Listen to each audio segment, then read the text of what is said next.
कि माता पिता बेटे बेटियों को, खासकर बेटों को बचपन से लेकर युवावस्था तक क्या कैसे शिक्षित करें कि वो अपना नशा मुक्ति के बिना सुखी दाम्पत्य जीवन लीड कर सके? नशा मुक्ति के बिना, बिना नशे के, हाँ बिना नशे के, बिना नशे के हाँ सुखी दाम्पत्य। हाँ पहले इसमें बात यह है ना कि माता पिता को अगर शास्त्रों का ज्ञान नहीं है, माता पिता स्वयं सत्संगी नहीं है, माता पिता स्वयं धर्म से नहीं चलते, माता पिता कभी भजन नहीं करते, और वो बेटों का सुधार क्या करेंगे? माता पिता बालक कहीं बुलावे, उधर भरे सोई जतन सिखावे। अब वो यही सिखाएंगे ना कैसे रुपया कमाना है, कैसे क्या मनमानी आचरण करने हैं। अब उनको खुद धर्म का ज्ञान नहीं तो कैसे? जो धर्मात्मा माता पिता हैं, जो शास्त्र का स्वाध्याय किए या संतों का संग किए, वो अपने बालकों को भगवत शिक्षा देना प्रारंभ कर देते हैं।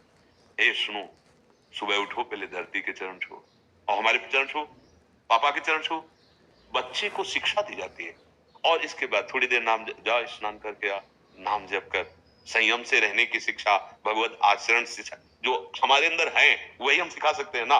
फिर वही बच्चे आगे जाकर के धर्मात्मा बनते हैं, वही भक्त बनते हैं, वही राष्ट्र भक्त बनते हैं। लेकिन आजकल हम बच्चों को कम दोष देते हैं, माता पिता को ज्यादा दोष देते हैं, क्योंकि आपकी सावधानियां खुद खत्म हो चुकी है। आपको खुद पता नहीं है कि हमारी जीवन शैली कैसी होनी चाहिए, उसका प्रभाव बच्चों पर पड़ रहा है। आप थप्पड़ पे थप्पड़ अपनी पत्नी को मार रहे हैं, वो आपको कटुवचन कह रही, छोटा बच्चा खड़े खड़े रो रहा है।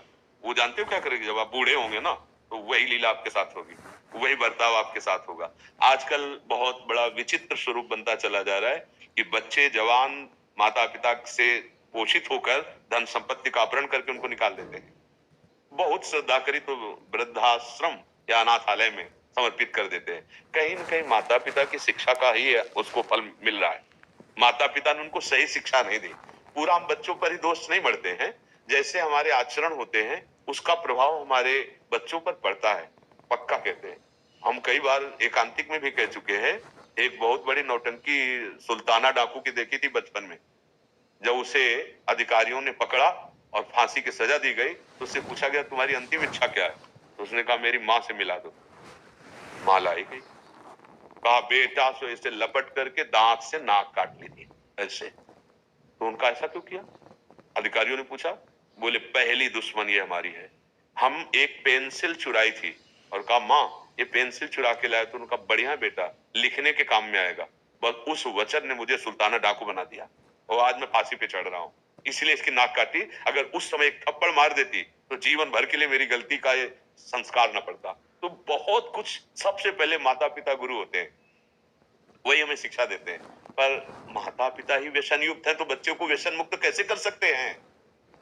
माता पिता ही व्यभिचार युक्त हैं तो बच्चे को कैसे कर सकते हैं? माता पिता ही भ्रष्ट बुद्धि के हो रहे तो बच्चों को संस्कार कैसे दे सकते हैं? गर्भस्थ शिशु से संस्कार प्रारंभ हो जाता है। जिस दिन पता चले कि गर्भ में बच्चा आ गया है उस दिन से ब्रह्मचर्य का पालन दोनों को करना चाहिए, माता और पिता। क्या ऐसा है? बच्चा प्रकट हो गया है, अब हम उसके संस्कार जैसे डालेंगे वैसे बन जाएंगे। हमारे यदि गंदे आचरण तो अपने आप उसमें संस्कार जा रहे हैं।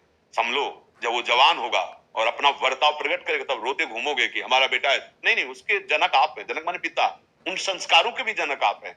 तो हमें लगता है कि बेटों से ज्यादा शिक्षा की जरूरत माता पिता को है।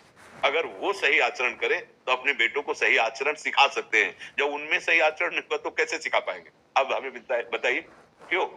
अच्छा, इसके बाद अपनी बेटी आवे तो सास कैसा बर्ताव करेगी, विचार करके देखो। और बहू के साथ कैसा बर्ताव करेंगे? ठीक है, बहू से पूछो तुम अपनी माँ के साथ कैसा बर्ताव करोगे, सास के साथ कैसा कर रहे हैं? ये सब, ये जो गृहस्थी के चरित्र हैं ये सब भ्रष्ट होते चले जा रहे हैं। ऐसे कई, आप लोग तो संसार में समाचार सुनते होंगे, आप देखते हैं कि बूढ़ी माँ को बेटा मार रहा है, या बूढ़ी सास को बहू पिटाई कर रही, या सास ससुर पति तीनों मिलकर के बहू की पिटाई कर रहे हैं। ये क्या है? ये राक्षसी बुद्धि कैसे आ गई? बोले भगवान का आश्रय नहीं, सत्संग सुना नहीं, शास्त्र स्वाध्याय नहीं, तो बुद्धि भ्रष्ट तो हो ही जाएगी। भगवान के आश्रय के बिना दैवी हेसा गुणमयी मम माया दुरत्यया, ये दुरत्यय माया है।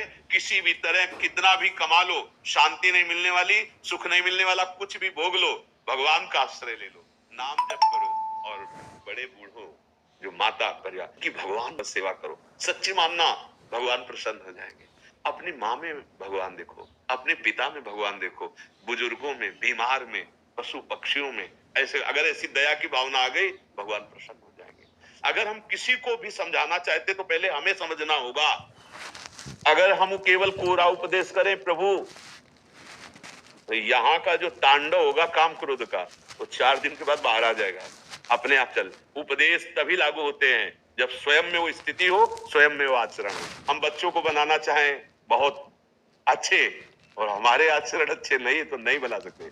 एक बार किसी संत के पास एक माई अपने बालक को लाई। मैंने बहुत बार समझाया, बाबा ये गुड़ नहीं छोड़ता, गुड़ खाएगा तो इसके दांत में कीड़े पड़ जाएंगे। बाबा आप कह दो तो मान जाएगा।